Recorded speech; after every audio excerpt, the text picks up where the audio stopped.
Graça e paz, bom dia, igreja. Eu estou muito feliz em estar aqui com vocês novamente, retornando a essa casa que nos inspira tanto e que nos recebe com tanta honra mais uma vez. Esse ano acho que eu vim em março, estar com vocês novamente é uma honra e um privilégio. Eu queria nesse momento, se você puder se colocar em pé, para que nós façamos a leitura do texto central dessa palavra. Vai aparecer aqui na tela para você. Eu vou ler Gênesis 26. E eu creio num tempo que o Senhor tem liberado sobre a nossa casa, sobre a nossa geração e também sobre essa região do nosso país. Amém? Eu tenho dito ali no retiro que eu estou na região mais rica do Brasil. Pouco amém, então ou você tem muita certeza disso ou dúvida, então vou repetir. Eu estou na região mais rica e mais próspera do país. E Gênesis 26 vai contar para nós um pouquinho sobre o que significa esse tipo de prosperidade. A partir do verso 12 diz assim: Isaac semeou naquela terra e no mesmo ano recolheu 100 por um.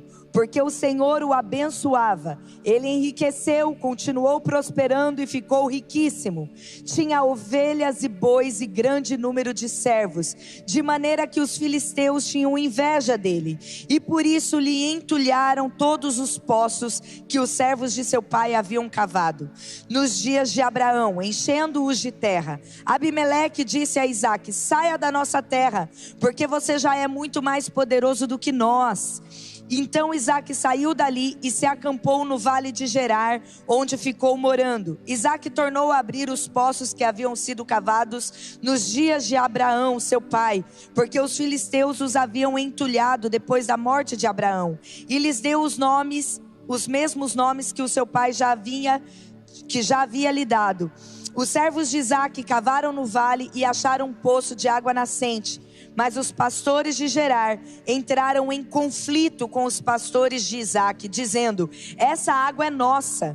Por isso Isaac chamou o poço de Ezeque, porque entraram em conflito com ele. Então cavaram outro poço, e também por causa desse houve conflito. Por isso recebeu o nome de Sitna. Partindo dali, Isaac cavou ainda outro poço, e por esse não houve conflito. Deu-lhe então o nome de Reobote. E lhe disse: porque agora o Senhor abriu espaço para nós e vamos prosperar nessa terra. Nós vamos pular lá para o verso 32 desse mesmo capítulo, dizendo: nesse mesmo dia vieram os servos de Isaac e, dando-lhe notícia do poço que havia cavado, lhe disseram: achamos água. Ao poço Isaac deu o nome de Seba, e por isso Berseba é o nome daquela cidade até o dia de hoje. Amém? Curve a tua cabeça, nós vamos orar mais uma vez sobre essa palavra. Senhor, a tua palavra é viva, eficaz, suficiente, penetrante. Ela é real, ela é bússola, ela aponta os nossos destinos. Obrigada, Senhor, por essa palavra nessa manhã. Pedimos que o seu doce Espírito Santo esteja presente nessa reunião, como ele já está, nos convencendo da realidade das suas escrituras para os dias de hoje. É o que nós oramos nessa manhã mais uma vez e te agradecemos em nome de Jesus. Amém? Pode tomar o teu assento.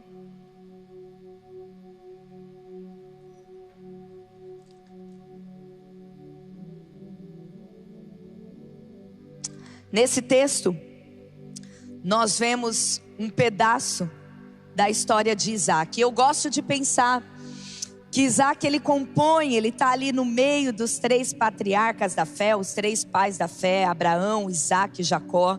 E quando nós olhamos para esses 3 homens e para esses 3 nomes, nós vemos algo muito curioso. Eu creio num Deus que faz promessa e num Deus que sustenta a promessa que ele faz.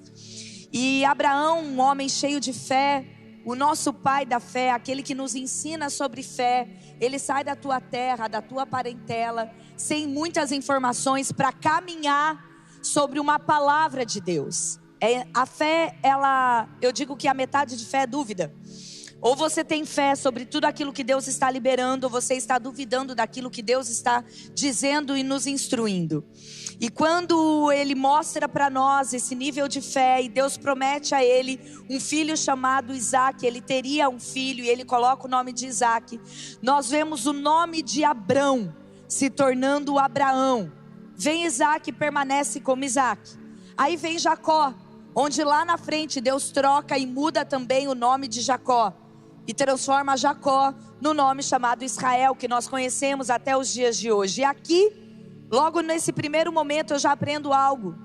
Tudo aquilo que Deus promete, tudo aquilo que é promessa do Senhor, é imutável, não muda. Nem o nome de Isaac mudou.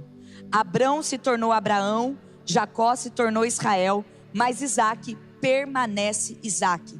Crer numa promessa do Senhor vai implicar na minha vida e na sua uma crença completa que a promessa de Deus vai se cumprir.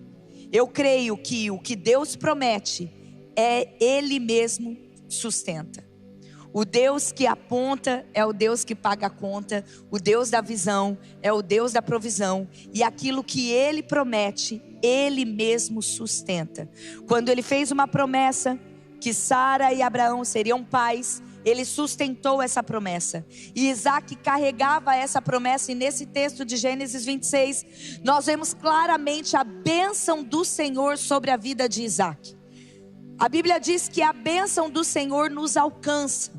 Não somos nós que corremos atrás da bênção.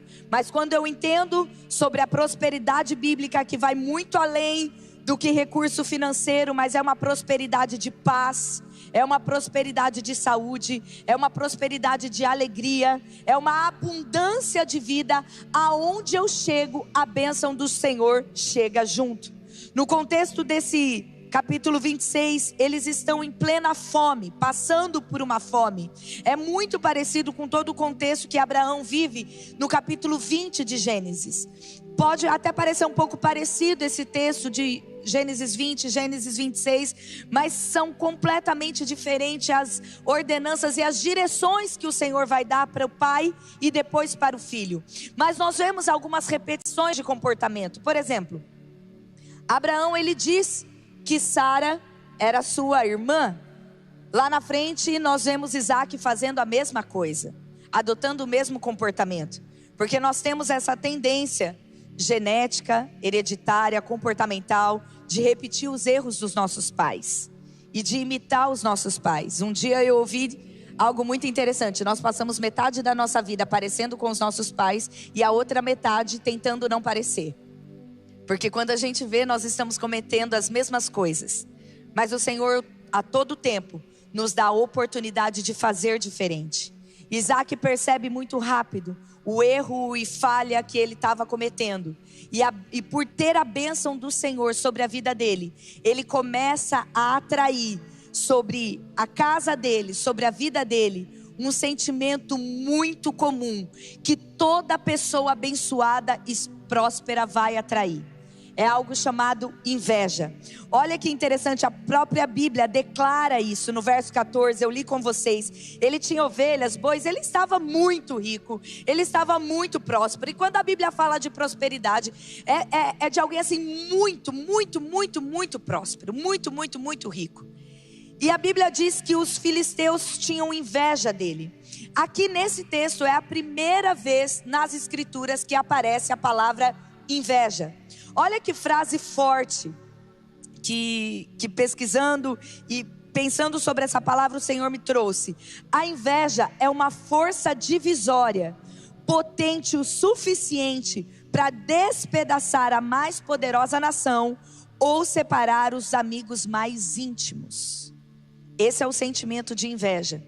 E esse sentimento que uma pessoa abençoada, próspera, atrai, ela não tem como mudar, porque é um sentimento que está na outra pessoa e não nela. Nós não temos como mudar aquilo que as pessoas sentem ao nosso respeito. Nós temos como guardar o nosso coração, blindar a nossa mente e caminhar na nossa realidade de bênção e prosperidade, ainda que estejamos num ambiente de inveja. O que Isaac nos ensina nesse texto é uma maturidade espiritual, uma maturidade cristã que só o Senhor pode nos dar. Lidar num ambiente hostil como esse, onde as pessoas nos olham com inveja, onde as pessoas nos olham desejando, e nós nem sabemos explicar por que somos tão prósperos e abençoados como somos. Só o fato de termos e crermos na filiação do Pai, ali nós já passamos a acessar uma prosperidade que o mundo não entende. E é essa prosperidade que às vezes vai atrair esse tipo de olhar, esse tipo de sentimento, esse tipo de perseguição. O nível de inveja que os filisteus estavam sobre a vida de Isaac os levou a começar a entulhar os poços. Então você imagina, poços naquela época, água naquela época, numa região de total deserto, era o ouro da época. Era como se hoje nós falássemos do petróleo, talvez. Era de algo muito monetário, de muita escassez. Então quem tinha era rico, quem tinha era próspero. Isaac ficou conhecido como um homem de poços, como um homem de muita água, porque onde ele cavava poço dava água, porque a bênção do Senhor estava sobre ele. E esse povo então começa a entulhar os poços. Olha o que Tiago 3,16 vai dizer para nós: pois onde há inveja e rivalidade, esse A com H é de existir. Então onde existe inveja, onde existe rivalidade, ali há todo tipo de confusão e espécie de coisas ruins. O que Isaac estava vivendo naquele momento era um ambiente de tanta pressão, de tanta opressão, que talvez ele cavava poço num dia, no outro os inimigos vinham e entulhavam. E talvez você pensa: mas eu não cavo poço, pastora, isso não acontece na minha realidade. Os nossos poços hoje são outros. Talvez o Senhor te deu algo tão poderoso, tão precioso, e você leva uma vida tão abençoada e tão próspera, que você precisa levantar muros de maturidade no teu coração e na tua mente, porque é inevitável que os inimigos tentem entulhar os seus poços. O teu casamento abençoado, a criação dos seus filhos abençoada, a tua empresa abençoada, o teu ministério próspero. Mais cedo ou mais tarde, você vai aprender a lidar com isso. E Isaac nos ensina a tirar de letra. Aqui vocês falam assim também, né? Tirar de letra. Ele nos ensina uma estratégia de guerra, uma estratégia madura de como lidar com tudo isso. Olha que interessante. A Bíblia vai continuar dizendo, e nós lemos juntos, que os pastores de Gerar entraram em conflito com os pastores de Isaac, brigando por aquela água. E ele então coloca o nome daquele primeiro poço de Ezeque.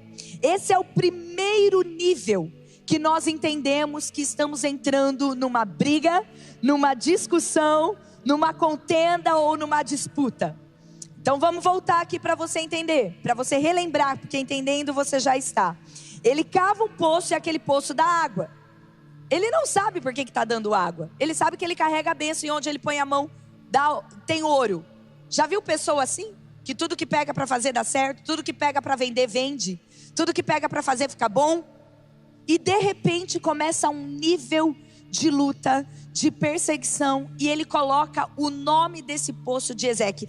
A palavra Ezeque significa discussão, contenda, disputa. Então deixa eu dizer algo para você. Todas as vezes que o Senhor começar a te abençoar, e Ele faz parte do caráter de Deus nos abençoar. Ele ama abençoar os seus filhos. Ele ama prosperar os seus filhos.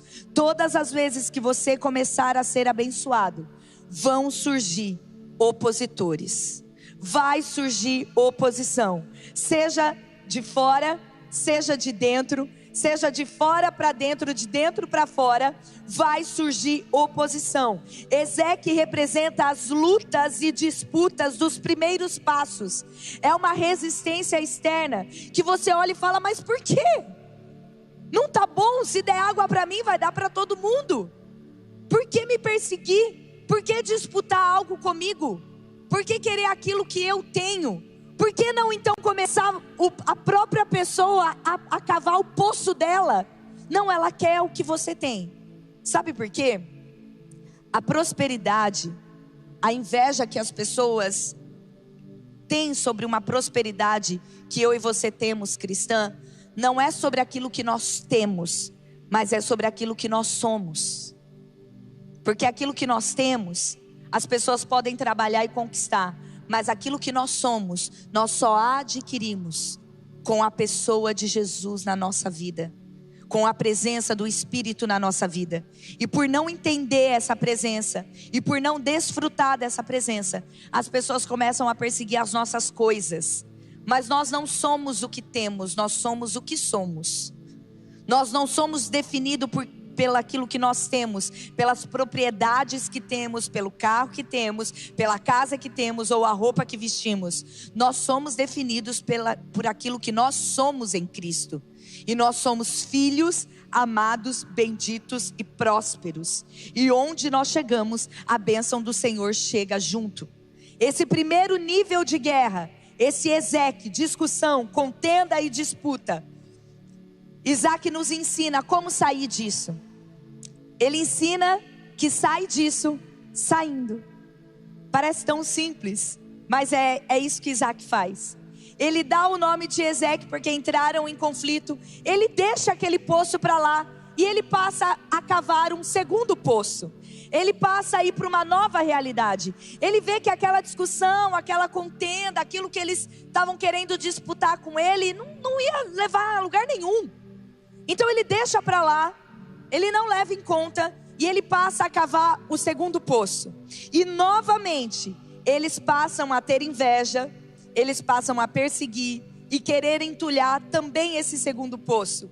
E a Bíblia diz que ele cava um outro poço, por esse também teve conflito, também atraiu conflito, e ele recebe o nome de Sitna. E aqui nós entramos no segundo nível de batalha, de perseguição. A palavra Sitna significa amizade, acusação, oposição. E olha que interessante, a palavra Sitna vem da mesma raiz no latim da palavra Satanás. Tem a mesma origem, que significa acusador, adversário. Ela representa um momento em que a inveja do nosso oponente, a inveja do nosso perseguidor, ela passa a ser só uma inveja de alma ou carne, de um sentimento natural e humano, mas ela passa a se tornar uma batalha espiritual. E você percebe que o que a pessoa tem, nada mais, nada menos do que é uma perseguição espiritual. É por isso que Isaac coloca o nome de Sitna: inimizade, acusação, oposição. Mas novamente, Isaac nos ensina a sair de uma situação como essa, com maturidade e sabendo o Deus a quem nós servimos. Ele deixa o segundo poço para lá. Ele diz: deixa para lá, briga sozinho, discute sozinho. Eu sei o Deus a quem eu sirvo e eu sei que o que eu pegar para fazer vai dar bom. A terra que eu pisar vai ser abençoada. Então eu não vou entrar em discussão. Eu não vou morder uma isca chamada contenda. Tem um livro muito bom, Isca de Satanás. E ele fala exatamente sobre as iscas que Satanás nos lança todos os dias. E uma dessas iscas são discussão, contenda, brigas vazias, que só rouba de nós o nosso tempo, a nossa energia, o nosso sono e não leva a lugar nenhum. Nós estamos autorizados a prosperar. E essa autorização sobre a prosperidade bíblica que o Senhor tem sobre a nossa vida, de paz, alegria, abundância, tudo o que rege uma vida próspera cristã, ela independe do lugar onde nós estamos, porque onde nós chegamos, a bênção do Senhor chega junto. E ele mais uma vez abandona aquele poço. Ele deixa para lá. Ele diz: fica com Ezeque, fica com Sitna. Eu vou passar agora a cavar mais um poço. E ele vai para o terceiro poço. E ali ele encontra um lugar amplo, um lugar de muita água. Ele coloca então o nome nesse poço de Reobote, um lugar espaçoso, que fala sobre amplitude. Reobote é o lugar onde você não vai precisar mais lutar para permanecer. Não, vai ser um lugar onde você vai entrar, chegar, um nível que você vai acessar, de maturidade espiritual, onde você vai olhar e vai dizer: valeu a pena. Valeu a pena passar por Ezequiel, valeu a pena passar por Sitna, porque agora eu acessei um lugar espaçoso, um lugar amplo, um lugar onde as águas brotam, um lugar onde eu vou saciar a minha sede, onde eu vou poder alimentar os meus, onde eu vou poder de fato ser próspero. É um lugar de descanso e crescimento. Rehobote significa lugar espaçoso, descanso e crescimento. Isaac, ele teria até razão para reivindicar todos aqueles poços. Sabe por quê, amados? Cavar poço, eu imagino que aqui seja normal cavar poço, como lá é também. É normal cavar poço. Cavar poço leva tempo, esforço, investimento, suor. E não é fácil quando você coloca muita energia num projeto, quando você começa um empreendimento, quando você coloca toda a sua criatividade, o seu tempo, o seu sonho, e de repente vem alguém e toma aquilo que é seu. E aí você diz: mas a ideia foi minha, por que eu não patenteei essa ideia? A ideia foi minha, eu sabia que ia dar certo, porque a gente sabe que vai dar certo, mas não sabe como sabe. É ou não é? Existe uma convicção do Espírito no nosso espírito que nos guia, e a gente sabe que vai dar certo, a gente sabe que vai dar bom, mas a gente não sabe explicar.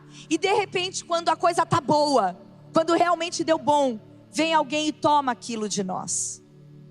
Mas Isaac nos ensina sobre maturidade, de aprender a discernir o tempo e as estações, e deixar para lá toda disputa, toda rivalidade, toda briga. Não existe nada pior do que você estar num lugar, num ambiente de disputa. Se tem algo que eu sempre corri, foi de disputa. Porque primeiro que eu não tenho nem altura para disputar com ninguém. Então desde muito menina, eu era a última a ser escolhida na escola quando dividia os times. E eu nunca gostei muito de disputa. Porque eu sempre tive algo claro na minha mente: o que Deus tem para mim é só meu. Mais cedo ou mais tarde eu vou acessar. Eu não preciso disputar nada com ninguém. O que Isaac está nos ensinando é que quem foge da discussão vence a inimizade e acessa lugares amplos. Quem foge de discussão, quem foge de briga. Eu não sei se tem aqui, mas lá em Valinhos tem um povo que não pode ver uma briga que quer entrar dentro. Sabe, gente confuseira, que não pode ver uma disputa, uma briga, um bafafá, que a pessoa está metida no meio. Aí tem uma briga, uma discussão, ela está lá também. Aí ela discute sobre economia, sobre política, sobre igreja, sobre ministério, sobre isso, sobre aquilo. A pessoa precisa de libertação. Isaac nos ensina a fugir disso, a dar as costas para isso. Quem foge de Ezequiel vence Sitna e acessa Rehobote. Quem foge de discussão vence a inimizade e acessa lugares amplos. Quem foge de discussão, quem dá as costas para quem quer tirar a nossa paz, brigar por aquilo que a gente já sabe que é nosso. Aprenda, eu e você precisamos aprender todos os dias a fugir de discussões vazias. Não leva a lugar nenhum. O que Deus tem para nós é só nosso. O que Deus tem para mim e para você é só nosso. E aí o texto vai dizer que ele libera sobre aquele povo. Ele levanta um altar naquele lugar. Ele agradece a Deus. Ele invoca o nome do Senhor. Ele arma uma tenda, como está no verso 25 desse texto. Ele libera ali uma bênção. Ele levanta, ele faz um culto de adoração. Um culto de ações de graça sobre aquele poço. Ele levanta um templo, um lugar e algo, um altar de adoração ao Senhor. Depois de tudo aquilo que ele passou. Porque ele entende que o que ele venceu foi interno, foi a alma, foi o coração, foi a nossa carnalidade de não morder a isca da discussão. A Bíblia vai dizer no verso 32 que naquele mesmo dia, depois de um tempo, os servos dele vieram e deram mais uma notícia. Tinham encontrado mais poços. Haviam encontrado mais poços, deu mais água, achamos água. Aqui já é o quarto, quinto poço. Esse texto é lindo sobre maturidade, porque ele entende que onde ele chegar, a bênção do Senhor vai chegar com ele. Aonde você acessar, a prosperidade do Senhor está sobre você, sobre a sua casa, sobre os seus filhos, sobre a sua descendência. Aonde você colocar os pés, o Senhor libera a bênção dele. Não porque você é melhor do que os outros, não porque você tem algo, não. Mas é porque você entendeu o princípio da maturidade, de não brigar, de não discutir, de não morder a isca de Satanás. Sempre haverá água para quem está autorizado a prosperar. Sempre haverá água. Sempre haverá abundância. Sempre haverá recurso para quem está autorizado a prosperar. Eu e você, a nossa casa está autorizada a prosperar. Então vamos relembrar para a gente fechar a linha do processo, a linha do tempo e a linha que Isaac nos ensina. Ezeque contenda, Site na oposição, Reobote alargamento. Mas quando ele chega em mais um poço, se a história terminasse só em Reobote já estava bom demais. Mas ele ainda acessa mais um nível, chamado Seba. Onde a Bíblia diz, nós lemos juntos no texto, que ele dá o nome de Berseba, como existe até nos dias de hoje. Esse lugar significa aliança, presença de Deus e estabilidade. Depois que eu e você vencemos todas essas etapas e processos, o Senhor nos leva a um lugar de águas tranquilas, de pastos verdejantes, de estabilidade de emoções, de paz, de prosperidade. É um lugar onde você respira fundo e diz: eu não sei como eu dei conta de chegar até aqui, mas eu venci, eu prevaleci, eu fui maduro, eu me estiquei em fé, eu cresci no Senhor e o que eu acessei é meu por herança. Eu queria muito liberar uma palavra profética para vocês. Se você crê em palavra profética, abra a mão para receber. E não existe palavra profética maior do que a palavra de Deus. Eu posso vir com frases de efeito, com frases decoradas, e isso seria bem legal. Isso iria fazer muito sucesso no Instagram, mas eu ainda acredito que a maior palavra profética é a palavra de Deus. Então eu quero liberar Isaías 54 sobre a tua vida. Verso 2 diz: alargue o espaço da sua tenda e aumente o toldo da sua habitação. Não impeça, alongue as cordas e firme bem as estacas, porque você vai expandir, você se expandirá para a direita e para a esquerda, e a sua posteridade, a sua descendência possuirá as nações e fará com que povoem as cidades arrasadas. Verso 17: nenhuma arma forjada contra você prosperará, e você condenará toda língua que quiser acusá-lo em juízo. Essa é a herança dos servos do Senhor e a sua justiça que procede de mim, diz o Senhor. Essa é a palavra profética do Pai, é Bíblia pura, é a palavra pura, simples, genuína do Senhor. Para quem? Para todo aquele que crê, para todo aquele que assumir como descendente, para todo aquele que disser: eu creio que essa palavra é suficiente, eu creio que essa palavra é rema para minha vida, é revelação pura para minha vida, então eu creio nela, eu creio em tudo aquilo que ela diz. Eu vou prosperar para a direita e para a esquerda, a minha posteridade, os meus filhos, os meus netos possuirão as nações, e tudo que vier à minha mão vai prosperar. Isso não é a pastora Ju que está dizendo, isso não é algo sobre a IPI, não é algo sobre a igreja que eu pastoreio, mas é algo sobre aquilo que o céu está liberando sobre a tua vida. Cresça em maturidade, vença a inimizade, passe pelos processos e acesse uma prosperidade nunca vista antes sobre a tua história, em nome de Jesus. Você está autorizado a prosperar, a sua casa está autorizada a prosperar. Eu queria que você ficasse em pé nessa manhã e repetisse isso comigo.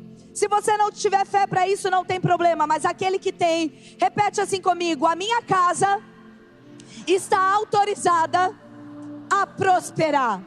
A minha casa está autorizada a prosperar. Pai, eu coloco, Senhor, a vida dessas famílias, de cada casa aqui representada, Senhor, os sonhos dos seus filhos, os projetos dos seus filhos, os projetos dessa igreja, toda a expansão que essa igreja vive nas tuas mãos. O Senhor é um Deus que abençoa, o Senhor é um Deus que diz que as bênçãos do Senhor acompanhariam aqueles que creem. Nós cremos na tua palavra, nós não queremos, Pai, aquilo que não é nosso, nós queremos aquilo que o Senhor reservou para a nossa casa. No nome santo e poderoso, nós cremos na tua palavra, recebemos essa verdade nessa manhã e cremos que aquele que começou a boa obra vai completar. Repete mais uma vez: a minha casa está autorizada a prosperar. Você pode estender as suas mãos em direção à sua casa. Eu não sei se você mora para lá, para cá.